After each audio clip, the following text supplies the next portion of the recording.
I typically don't do this kind of content, but this really points to the fact that nurses, whether you are an LPN or a nurse practitioner, doesn't matter. I say it all the time. You only get one license, okay? And if that license is compromised, you cannot work as a nurse. So nurse.org, which is a really reputable site for information for nurses, this is what they reported. So Dr. Charmaine Lawson Baker, a Louisiana nurse practitioner, author, and entrepreneur, was recently convicted by a federal jury for her role in a $12.1 million Medicare fraud scheme. Between 2018 and 2019, Dr. Baker worked as an independent contractor for a Utah telehealth company.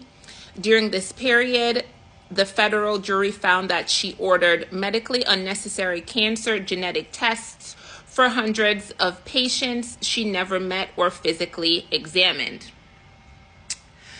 According to court evidence, these orders were signed after phone consultations, typically lasting less than 60 seconds. Dr. Baker falsely diagnosed patients to justify the unnecessary tests, such as diagnosing male patients with cervical cancer that they did not have. Never reviewed any of the tests results, including when the results showed that patients actually had variants predisposing them to certain cancers. The fraudulent claims submitted to Medicare exceeded 12.1 million, with laboratories receiving over 1.5 million in reimbursements.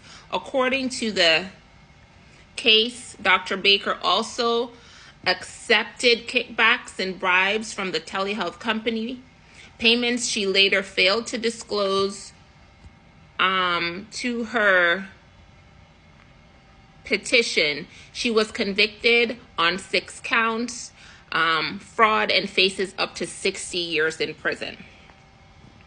So, this is to show you that it doesn't matter who you are. If your charting and if your documentation is used against you, you will reap the consequences. This is a cautionary tale to every nurse. Make sure you are documenting in a way that is factual, that is objective, okay, and that shows that you are looking out for the safety and well-being of the patient. In this particular instance, all the things that were done in that year's time between 2018 and 2019 was used against her, okay? All the charting that she made, whether or not it was on paper chart, on electronic charting, they can go back and see that she never even reviewed the labs. They can go back and see that she spoke with patients for about 60 seconds, okay, when she came to these conclusions that the patients had these cancers. So again, guys, this is a cautionary tale. Make sure you are documenting appropriately factual information, and it doesn't matter who you are, they will find you. Okay, 60 years. Even if she's 40 years old, she's going to be in prison till she's 100. Go ahead and get my guide link below. Save your nursing license and save time.